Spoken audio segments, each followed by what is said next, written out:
Welcome to Gamers Garden Retro. I'm Seb and I make videos about retro consoles, arcade games, home ports, cult classics, and other odds and ends that interest me. And welcome to episode 5 in the series, looking at every game announced, reported, covered or even vaguely mentioned in the official UK Sega Saturn Magazine that would not end up becoming a part of the console's library. It's my favourite video game magazine of all time. I still go back to read it regularly, and this is not a critique of their reporting. I just find it fascinating how many games were reported on that would never see a release on the Saturn. Whether it was an in-production preview, an official announcement, or just industry rumours, this all makes for an important part of the story of the Saturn's lesser popularity outside of Japan. Before we get started, I suggest making sure you've seen the previous episodes in this series first, and I'd really appreciate a sub if you enjoy the videos. Now let's have a dig through another few issues of Sega Saturn Magazine.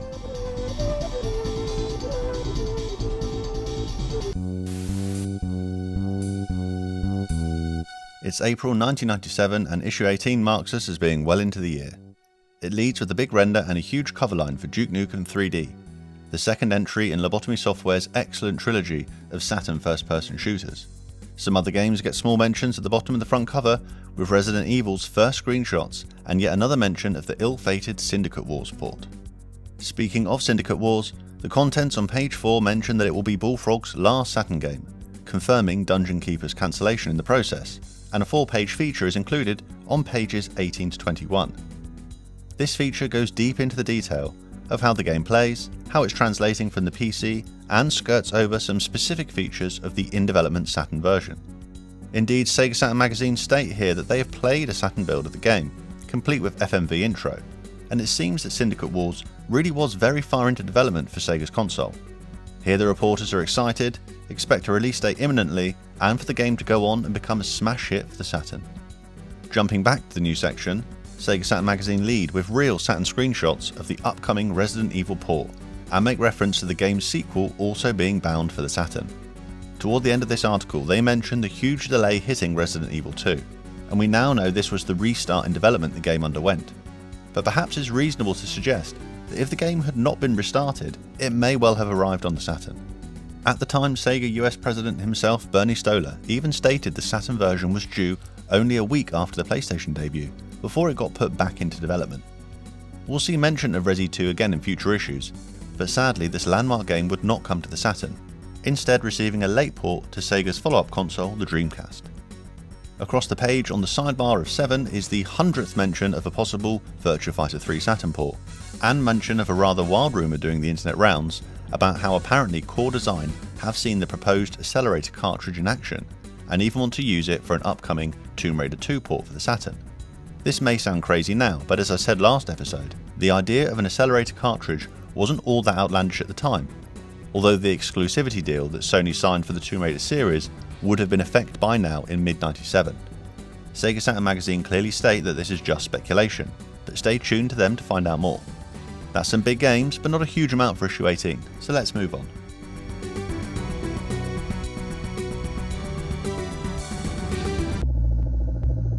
Issue 19 for May 97 has a very packed front cover, led by a cover line and image for Lobotomy Software's final Saturn game, Quake, and the next demo disc, Sega Flash Volume 4. Although it doesn't contain anything that interesting, with most of its content being seen before in previous demos, it does have a demo of Die Hard Arcade. Lobotomy's port of Quake would go on to be a standout release, pushing the boundaries that could be achieved on the Saturn, and we also find a first small mention of Panzer Dragoon Saga, another game that would define the Saturn's library. The new section introduces us to the very first screenshots of Panzer Dragoon Saga, something that was astounding to see at the time, and these images fed my speculation of just what the final game would be like. But it's page 7 that holds our cancelled games. Fortunately for us, Panzer Dragoon Saga would see a release, even if the copies were rather low in number. Lunatic was a 3D Defender-style shooter being developed by new British studio Pure Entertainment, with the lead platform being the PC, but versions for PlayStation and Saturn also in development. A technically ambitious game, PlayStation lead programmer Paul Louth apparently broke the record for the number of polygons the PlayStation could handle in one go. But as the game advanced through development on all 3 platforms, the Saturn version lagged behind, with rough textures and a struggling geometry engine. And when the entire project ran out of time, Lunatic only saw a limited release with certain ATI graphics cards as a glorified tech demo. Sega Saturn Magazine are excited here and expect to see the game before Christmas, but this is an interesting game we won't see any more of. The sidebar on page 7 has a very direct statement of canned, summarising a few cancelled games. A game for which we had a 4-page feature just last issue, Syndicate Wars, is confirmed as ending its Saturn development. Fantastic Four and Batman and Robin are 2 games we haven't been introduced to yet, but apparently they're cancelled as well. But the big shock for Sega Saturn Magazine is Shiny Entertainment's Wild 9 seeing its Saturn version cancelled. After being seen in issues 14, 16 and 17, this would have been a real surprise for the writers and their readers, and reference is made here to David Perry's unhappiness with Sega of America and mention of a potential move to a following Sega console. Like several games we've covered so far, and more we will see in future issues, Wild 9 had a lengthy and turbulent development to its release on the PlayStation, and the Saturn's shorter presence on game shop shelves made waiting for these games unrealistic. Perhaps if Wild 9 had moved through its release sooner, we would have seen it on the Saturn, but sadly, this went the way of quite a few high-profile games to miss Sega's console. Turning over to page 8, a port of Hexen 2 is announced by Activision. After getting a great version of the first game just 2 issues ago, it may have been natural to expect Hexen's sequel to arrive on the Saturn, but realistically, the reason why that couldn't be the case is right here in the article. Hexen 2 was in development using id Software's Quake engine, and Lobotomy Software had to use their own superb in-house engine to bring Quake itself to the Saturn. Hexen 2 will see a release on the PC at the end of '97, and the mentioned here PlayStation version will disappear as well. Sega Saturn Magazine don't have much information to share, and there won't be much more to come. Further down the page is another new announcement, this time for Reloaded, the sequel to Gremlin Interactive's top-down shooter, Loaded. Reloaded had released on PlayStation in December '96, and got quite far through development on the Saturn, even seeing a playable demo released. The game wasn't well received on the PlayStation, so likely wasn't a great loss here. But Sega Saturn Magazine are happy with Gremlin's commitment to the Saturn and will keep us posted on news about the game. Moving further into this issue, there's a double-page spread on pages 28 and 29 for Bedlam, one of several cancelled games once coming to the Saturn from GT Interactive. An isometric action-style game, Sega Saturn Magazine note how similar the game looks to the recently cancelled Syndicate Wars, and how Bedlam will hopefully fill the gap left by such a high-profile cancellation. Bedlam was far more action than strategy, and would see a release on PC, Mac and PlayStation, with a pretty much finished Saturn game being cancelled before release. The preview here makes the game sound exciting and likely to see release soon. Sega Saturn Magazine say they should have more coverage soon, but unfortunately we won't see any more of this promising game that could have satisfied disappointed Syndicate fans. And Bedlam wraps up a very interesting selection of cancelled games in issue 19. On to the next one. Issue 20 for June '97 features Nagi Hojo from Last Bronx on the front cover, AM3's Model 2 weapon-based fighting game that gives Virtua Fighter 2 a closer run for its money than you might expect. Quake Saturn port gets a smaller cover line just above another one of something 3D and Sonic based. This is a first reference to the Sonic World section from Sonic Jam. Anticipation for this game would raise that 3D Sonic hype once again, although it would not result in a full-blown 3D Saturn Sonic game. On page 36 we have the only cancelled game for this issue, a full preview of Reloaded, first seen last issue. This footage is from the Saturn Power 2 demo disc, Sega Saturn Magazine's main competitor at the time, and it's a real playable demo of Reloaded for the Saturn, but somehow this would not find its way to a Sega Flash demo disc in this publication. The demo shows us the game was some way through development before it got the axe. Reloaded expanded on the original game by featuring a wider variety of level themes and in having more elevation changes within them, but at the core it's a pretty similar game. Sega Saturn Magazine are cautious about how good the final game will be, and at this stage with a playable demo being available, you would have been pretty certain the game would eventually come out. That's our one game for this issue. On to the next one with some higher profile titles.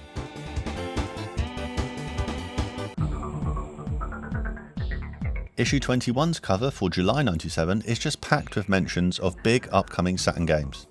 The main image is the excellent render from Wipeout 2097's box art, and the cover line confirms it's coming to the Saturn.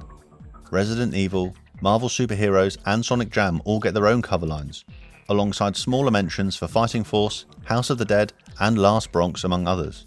The Saturn may be in for the fight of its life by now, but Sega Saturn Magazine were right there in their prime at this point. All of the bad news belongs to Core Design Games sadly in this issue though. and it starts on page 7 with a very frank segment on the highly anticipated Tomb Raider 2. Sega Saturn Magazine state here that there were 2 reasons being floated for why this sequel was unlikely to now arrive on the Saturn, with both programming difficulties and the supposed Sony exclusivity deal being given. This deal did happen, although Core were not allowed to confirm their details until later this year, but it's also a large part of the reason that the long-rumoured N64 port of the first Tomb Raider never appeared. Further mention is made to a possible use of the 3D accelerator card in bringing Tomb Raider 2 to the Saturn. But the truth, regardless of how capable the Saturn was that Sony just wasn't going to let go of such a popular game that had helped push the PlayStation right into the mainstream. It's worth remembering here that the Saturn was the target platform for the first Tomb Raider, and even though the sequel did not come to the console, the PlayStation's Tomb Raider 2 was still very much made in the same way, with a quad-based geometry design in place that came from the Saturn's use of quads over triangles. Either way, even though it was a blow, Sega Saturn Magazine are keen for readers not to feel too down, given that Core promised that Ninja and Fighting Force are definitely coming to the Saturn. Ninja would see release on the PlayStation after a lengthy development, and it seems to have begun with the Saturn as the target platform, much like the first Tomb Raider. The PlayStation version was a port of Saturn code that had got quite far through development, and according to an article in Next Generation magazine, the team at Core apparently used the Saturn's particular strengths to create impressive looking transparency effects and hold a higher frame rate than on PlayStation. Ninja may have ended up as another mid-tier PlayStation game, but it's one I remember enjoying, and it would have been a great release for the Saturn. In the Coming Soon section, there's a big feature on Core Design's third cancelled game for this issue, Fighting Force. Built up over the last few issues, Sega Saturn Magazine here devote a lot of space to this highly anticipated game, and I think it's a real disappointment that Tomb Raider 2, Ninja and Fighting Force didn't all see a release on the Saturn. It's these kinds of mass appeal games that the console missed out on, and while the hardcore fans were definitely satisfied with the Saturn's library at the time and in the years since, it's games like this that would have given the Saturn a broader appeal and a larger install base. Sega Saturn Magazine go into a lot of detail here about the features, characters and gameplay, but most of the screenshots come from the first level, which is a bit of a giveaway of the game's state. They expect the game could be just as big of a hit as Tomb Raider, but in a few issues' time, we'll receive confirmation that this game will remain unfinished. After that sad trilogy of cancelled Core games, let's move on to one last issue for this episode.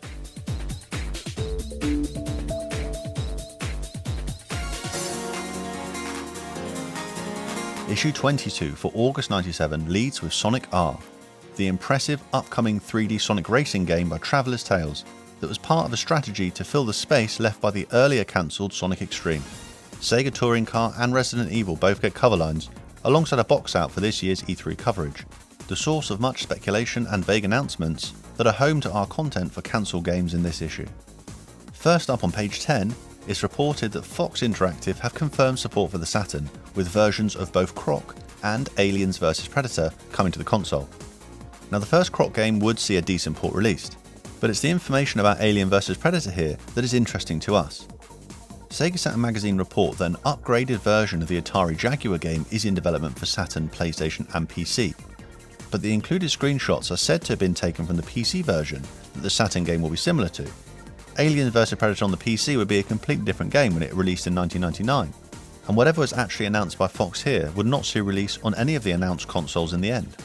There probably would have been an audience for an updated version of the Jaguar game, but given that Quake would soon see release on the Saturn, it would have looked quite primitive in comparison. Moving across to page 11, there's a lot to get through in the news in brief section. A port of the PlayStation Formula 1 game by Psygnosis is both announced and confirmed as being cancelled.